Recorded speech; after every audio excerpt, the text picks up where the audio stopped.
여러분, 만약에 중국어를 공짜로 가르쳐주고 중국 문화와 역사도 알려주고 심지어 맛난 돼지고기도 공짜로 실컷 먹게 해줄게, 따라와 하면 따라가시겠어요? 뭐 딱히 거절할 이유도 없겠죠? 그런데 덜컥 따라갔다가 지옥 같은 경험을 하고 있는 사람들이 있습니다. 바로 중국 신장 자치구에 사는 위구르족 사람들 얘기입니다. 민족적, 문화적, 종교적으로 한족과는 다른 이 사람들을 중국 공산당이 강제로 재교육 훈련소라는 곳에 끌고 가서 중국어나 중국 역사를 교육시키고 이슬람 교도들에게는 금지되어 있는 돼지고기를 먹이는 인권 유린을 자행하고 있답니다. 한마디로 민족 말살 정책이라고 해야겠죠? 이 말만 들으면 가슴이 철렁하는 우리에겐 남일처럼 안 들리는데, 오늘날 신장에서 왜 이런 일이 벌어지고 있는지를 알려면 신장 지역과 이곳을 터전으로 오랫동안 살아왔던 위구르인들에 대한 역사를 한번 살펴보지 않을 수 없는데, 그 전에 지도를 한번 보겠습니다. 신장 자치구는 일단 면적이 160만 평방킬로미터가 넘습니다. 한반도의 10배를 가볍게 뛰어넘죠.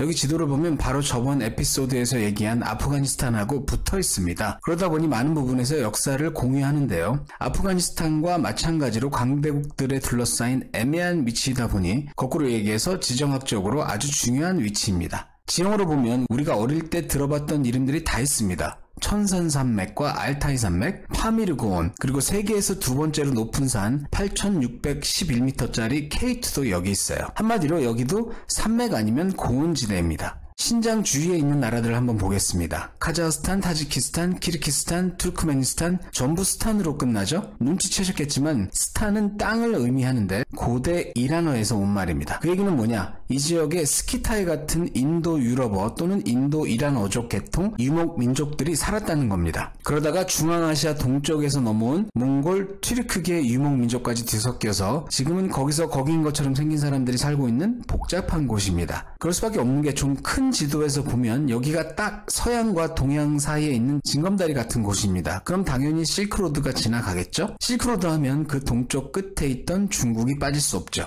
그래서 일찌감치 여기에 자리 잡고 있던 다양한 중앙아시아 유목 민족들과 중원 땅도 모자라 여기까지 집어삼키려 했던 한족이 오랫동안 각축전을 벌였습니다. 여기를 거쳐간 민족과 나라가 너무 많고 복잡하기 때문에 굵직한 것 위주로 보겠습니다. 먼저 한 무제가 서역과 직접 교역하기 위해 이 지역을 차지하고 있던 흉노족을 제압하고 지배합니다. 이어서 돌골이 나타났다가 당나라에 밀려 이쪽으로 쫓겨오면서 다양한 튀르크계 유목민들이 이주해 옵니다. 위구르족도 그중 하나라고 볼 수 있습니다. 한족과 멱살잡이하다가 밀린 튀르크인들은 7세기 전후에 남쪽에서 한창 세를 불리던 이슬람 아바스 왕조의 손을 뻗죠. 아바스 왕조가 기꺼이 손을 내밀면서 두 거대 왕조가 한판 대결을 벌이는데, 이때 우리가 알만한 사람이 등장합니다. 바로 고구려 유민 출신 당나라 고선지 장군입니다. 짜장인지 김치인지 뭔가 좀 헷갈리는 이 고선지 장군이 당나라군을 이끌고 아바스 왕조와 한판 붙은 게 바로 751년 탈레스 전투입니다.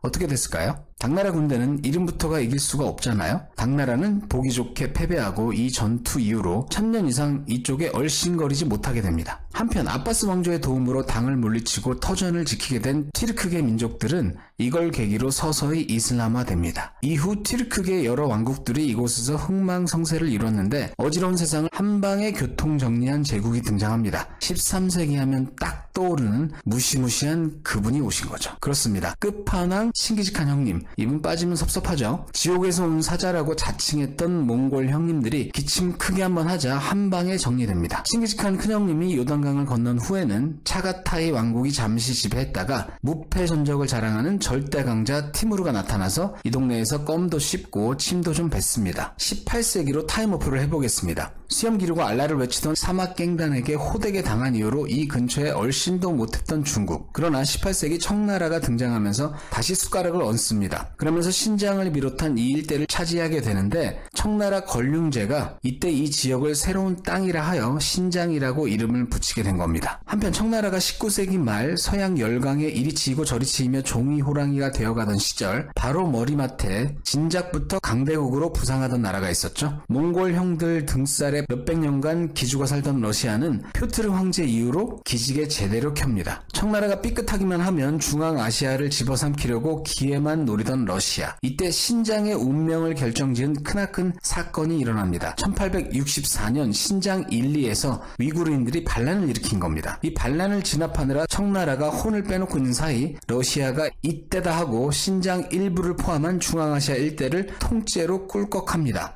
겨우 정신 차린 청은 러시아에게 땅 내놓으라고 떼를 쓰죠. 비록 종이 호랑이였지만 호랑이는 호랑이였기에 러시아는 1881년 상트페테르부르크 조약을 맺고 군대를 물립니다. 그런데 이때 신장에서는 물러가고 나머지 중앙아시아 대부분의 땅은 러시아 제국에 귀속됩니다. 이때 중국의 서북방 경계가 확정되는데 제 생각에는 이게 결정적이지 않았나 합니다. 왜냐면 이때 러시아 제국에 귀속된 땅은 그대로 소련 시대까지 이어졌고 소련이 무너지고 나서는 하나같이 독립했습니다.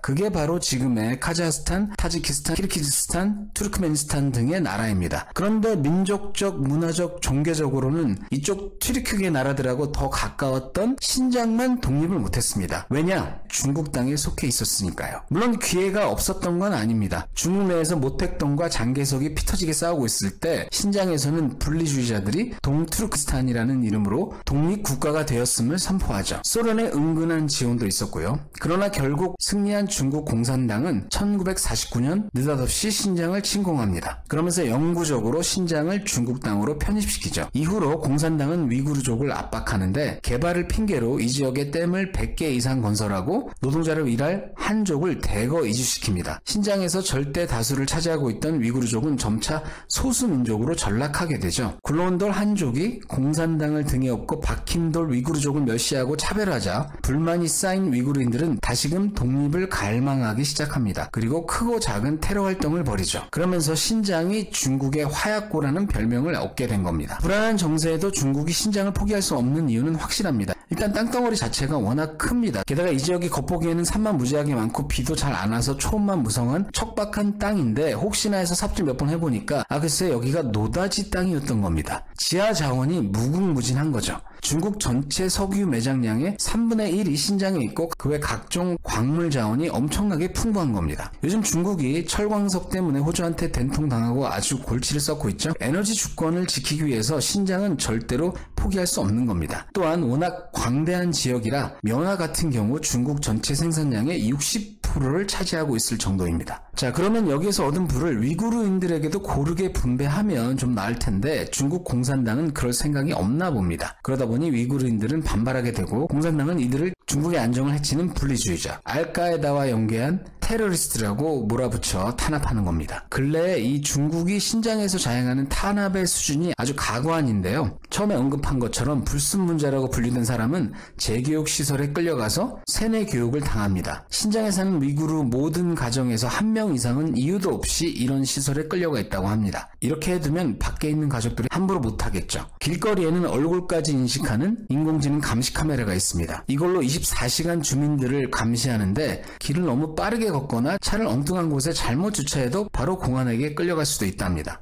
운동한답시고 파워워킹 했다가는 바로 삼천교육대 끌려가는 거죠. 주차 개판으로 하는 김여사도 끌려갈 수 있어요. 오늘은 맨날 가는 길 지겨우니까 좀 돌아가 볼까? 했다가는 못 돌아올 수도 있습니다. 심지어 모든 위구르 가정에는 중국인 한 명이 손님 자격으로 상주할 수 있는데요. 상주하면서 이들이 이슬람 종교 의식을 행하거나 반정부 발언을 하거나 하면 바로 보고되는 거죠. 야, 이거 뭐 가족끼리도 성격 안 맞으면 단 5분도 같이 있기 싫은데 웬 모르는 중국인이 와서 같이 산다고 하면 정말 상상만 해도 끔찍하네요. 심지어 그 중국인이 잘 씻지도 않는.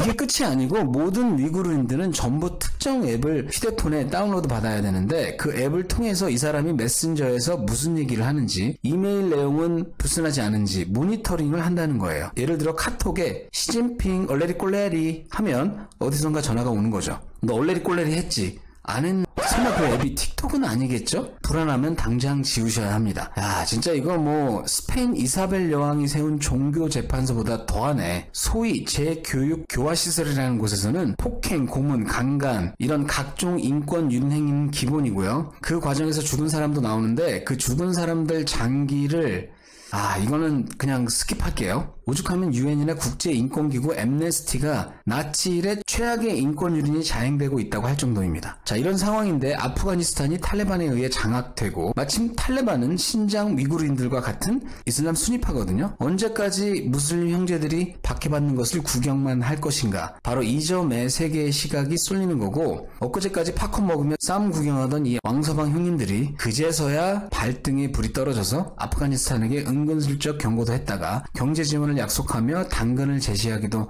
했다가 하는 겁니다. 소련이고 미국이고 다 털리고 나갔는데 이왕이면 중국도 한번 하고 바라면 안 되겠지만 그래도 그냥 상상은 한번 해보고 싶네요. 상상만. 유튜브로 이런 얘기 했다가 나중에 중국 입국 금지 당할까요? 근데 뭐 구독자 1000명도 안 되는 채널을 누가 신경이나 쓰겠어요. 구독자가 막 늘어서 중국에까지 알려지고 그래서 시원하게 입국 거부됐으면 좋겠다. 그러려면 여러분 구독이 필요합니다. 구독해주세요. 구독!